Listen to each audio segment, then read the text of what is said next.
পাঠশালা Bangla YouTube চ্যানেলে তোমাদের স্বাগত জানাই। আজ ক্লাস 12 এর বাংলা বিষয়ের ৩য় সেমিস্টারের একটি কবিতা। কবি শ্রীজাত বন্দ্যোপাধ্যায়ের লেখা কবিতা 'ধর্ম'।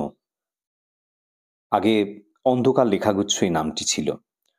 তো এই যে কবিতা, এই কবিতা থেকে মাত্র ১০টি প্রশ্ন নিয়ে একটি মক টেস্টের আয়োজন করেছি এই ভিডিওতে। প্রতিটি প্রশ্নের এটি এমসিকিউ মক টেস্ট। প্রতিটি প্রশ্নে ৪টে করে অপশন রয়েছে। কবিতার আলোচনা আমি অলরেডি দিয়েছি। সেখান থেকে তোমরা ভালো করে আলোচনাটা দেখে নিতে পারো। দেখার পরে, কবিতাটা পড়ার পরে এই মক টেস্টে তোমরা অংশগ্রহণ করবে।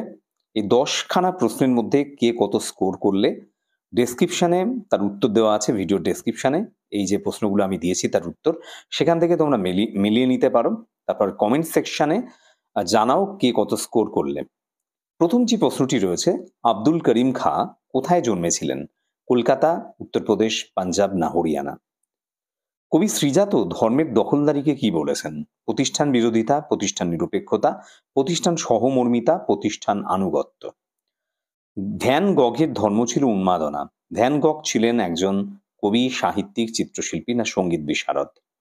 কবির মানুষকে কোন পথে থাকতে বলেছিলেন? মিথ্যা, অহং, সত্য, অচেনা। গার্সিয়া লোরকা কোন দেশের কবি? ফ্রান্স, রাশিয়া, স্পেন না সুইডেন? ধর্ম শব্দের আক্ষরিক অর্থ কি? নীতি, সংগ্রাম, ঈশ্বর, ধারণ করা। ভ্যান গঘ কোথাকার লোক ছিলেন? ফ্রান্স, স্পেন, নেদারল্যান্ড না সুইডেন? ভস্যের চরিত, চরিত শব্দের অর্থ কি? চরিত্র, প্রবন্ধ, আখ্যান না চিতা? ৯ নম্বর প্রশ্ন, আলোচ্য কবিতা ধর্ম কথাটি কতবার ব্যবহার করা হয়েছে? ১০ বার, ১১ বার, ১২ বার না ১৩ বার? লাস্ট প্রশ্ন, গার্সিয়া লোরকার ধর্ম কি? কবিতার প্রতিবাদ, কবিতার প্রচার, কবিতার জিত, কবিতার প্রকাশ? এই প্রশ্নগুলির আনসার করার পরে, মিলিয়ে দেখার পরে, যদি তোমাদের ভালো লাগে পরবর্তী সময় আরও এই কবিতা থেকে আরও কিছু প্রশ্নের উত্তর নিয়ে মক টেস্ট আকারে দ্বিতীয় ভিডিও, কবিতা থেকে দ্বিতীয় ভিডিও আমি চ্যানেলে আপলোড করব। ভালো লাগলে অবশ্যই ভিডিওতে একটি লাইক করে দিও, বন্ধুদের মধ্যে শেয়ার করে দিও। আর কি ধরনের ভিডিও আরো দেওয়া যায় সেই সম্পর্কে সুন্দর কমেন্ট তোমরা কমেন্ট সেকশনে জানিও। শেষ পর্যন্ত ভিডিওটা দেখার জন্য অসংখ্য ধন্যবাদ।